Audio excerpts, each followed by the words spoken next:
Si vous cherchez des idées pour aménager une chambre d'ado ou de pré-ado, eh bien cette vidéo elle est pour vous puisque vous allez voir un room tour qui montre du coup deux chambres d'ado, une chambre qui fait 14 mètres carrés et une deuxième qui fait 11 mètres carrés qui sont aménagées de façon simple mais efficace.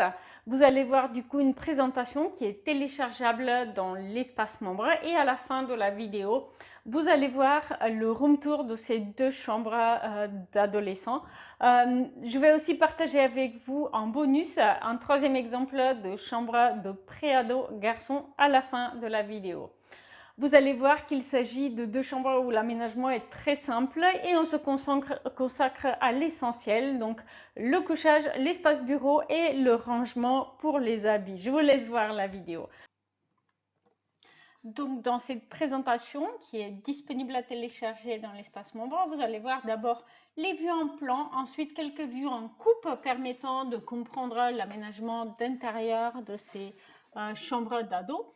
Et pour terminer, des vues en 3D de la visualisation architecturale à la fin de la présentation. Je vais vous laisser faire le room tour également en vidéo du projet 3D.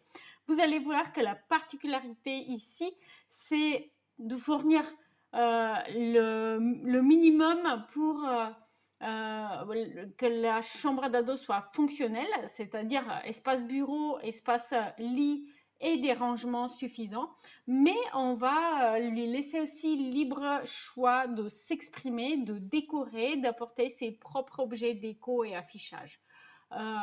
Donc il s'agit de deux chambres à cocher qui sont situées côte à côte et qui partagent une salle de bain commune, salle de bain qui est accessible par une porte directement depuis la chambre. Donc ça a des avantages et des inconvénients. Sur le plan des avantages, eh bien, ça réduit les couloirs et les dégagements. Et donc, du coup, on a plus de surface utilisable sous forme de surface de salle de bain, surface de chambre. Sur le plan des inconvénients, il y a toujours le risque d'oublier de verrouiller la deuxième porte de la salle de bain lorsqu'on l'utilise et du coup d'avoir des petites surprises. Alors, une chambre, la grande, elle fait 14 mètres carrés et demi et la petite, elle fait un peu moins de 12 mètres carrés. Leur aménagement est assez similaire. Chacune a un lit simple, des modules de rangement en L qui vient créer un espace à la fois bibliothèque, à la fois étagère ouverte et fermée, un dressing avec penderie et à l'intérieur on peut l'aménager aussi avec un espace étagère, tiroir, comme on veut, et un bureau derrière lequel on peut, si on le souhaite ou pas, aménager du coup un panneau d'affichage. Ici, vous avez des vues en coupe. Elles sont annotées à côté pour pouvoir les localiser facilement, sur lesquelles on voit aussi une coupe de la salle de bain qui est simple et fonctionnelle. Baignoire, meuble vasque avec du coup deux vasques et un WC simplement. Et voici du coup les vues en 3D. À gauche, c'est la grande chambre. À droite, c'est la plus petite chambre.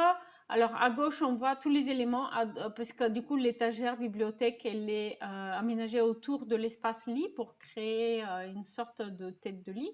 À droite, on ne le voit pas puisque c'est derrière notre dos que du coup c'est aménagé cet espace de rangement, mais il est très similaire à celui-ci, c'est-à-dire qu'il est en L avec un espace colonne et aussi un espace avec des rangements hauts qui passent au-dessus de la porte qui donne vers la salle de bain.